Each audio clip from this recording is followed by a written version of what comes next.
우리 청와대도 바이든 대통령의 취임에 맞춰서 강경화 외교장관에서 정의용 전 실장으로 외교장관을 교체했습니다.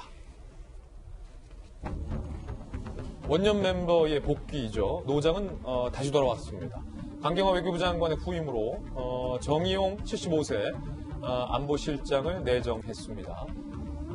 트럼프와 김정은의 중간 연락책 역할을 소위 했다라는 평가를 받고 있는 역할을 했다라는 인물이고요. 정부 당국자는 강경화 장관 교체 배경에 대해서 바이든 행정부 출범에 맞춰서 미국과 관계를 더욱 긴밀히 할 필요가 있다라고 이야기를 했습니다. 그런데 일각에서는 이런 의혹도 제기를 했습니다. 강 장관이 북한이 코로나 확진자 없다고 주장하지만 그거 믿기 어렵다라고 한 발언에 대해서 북한의 김여정이 주제넘은 망언 정확히 개선하겠다라고 지난달에 김여정이 경고를 했던 것이 소위 데스노트로 강 장관의 경질이 된 것 아니냐라는 의혹의 시각도 일각에서 제기되고 있습니다. 자, 이에 대해서 청와대는 전혀 사실이 아니다.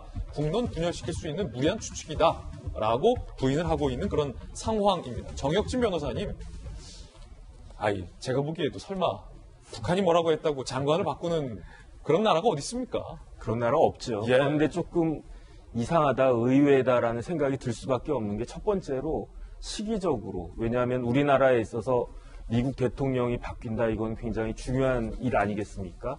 그런 중요한 시점에서 그때 이제 그 외교의 수장을 교체한다라고 하는 것은 시기적으로 좀 정확한 것인지 그런 생각이 들었고요.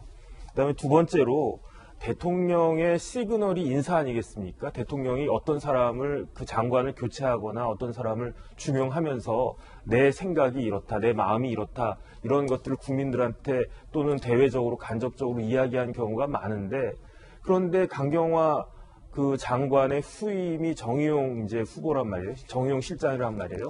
그렇다라고 하면 기존의 어떤 기조나 정책이 바뀔 것 같지는 않단 말이죠. 그렇기 때문에 후임을 봐서도 굳이 이 시점에서 강 장관을 교체할 필요가 있었을까 하는 그런 의심이 들면서, 그렇기 때문에 이제 김여정이 이야기한 것이 저도 사실은 잊어버리고 있었거든요. 한 달쯤 전에 저 이야기를 했었던 건데, 그 다음에 강경화 장관이 북한이 코로나 확진자 없다고 주장하지만 전 세계에 코로나 확진자가 없는 나라가 어디 있겠습니까? 그러니까 참 이상하다. 그런 지극히 상식적인 이야기를 했는데 거기에 대해서 굉장히 도를 넘는 오히려 그런 반발을 했단 말이죠.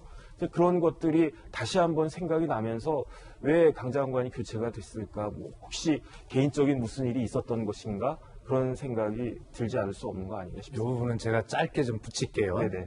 혹시 시청자께서 오해가 있으실 것 같아서, 강경화 장관은 나름대로 어떤 의미를 가졌냐면 그 외교관 출신이 아니지 않습니까? 국제기구에 근무했던 그런 어떻게 보면 외교 행정가 출신인데, 어떤 여성으로서 비고시 출신으로 이렇게 외교장관에 올랐던 유리천장을 깼다는 그런 큰 의미 속에 있었고, 평창 동계올림픽을 평화올림픽으로 치르면서 여러 가지 한반도 평화에 어떤 큰 업적을 쌓은 그런 이정표를 남기는 것이죠. 예. 지금은 미국 바이든 행정부가 교체될 때 이런 인사가 필요한 것은 새로운 안보 라인이 짜여질 때 서훈 국가안보실장과 외교장관으로서 통상 전문가이지만 한반도 평화 프로세스에 그런 어떤 컨트롤 타워를 했던 정의용 실장을 외교장관으로 하는 것이 정확하게 맞는 인사다, 이렇게 설명을 드립니다. 예. 말씀 중에 커트 캠벨이 정확한 직책을 말하면 백악관 안보부장관이 아니라 NSC의 인도태평양 주정관이다라는 부분도 바로 잡고 가겠습니다.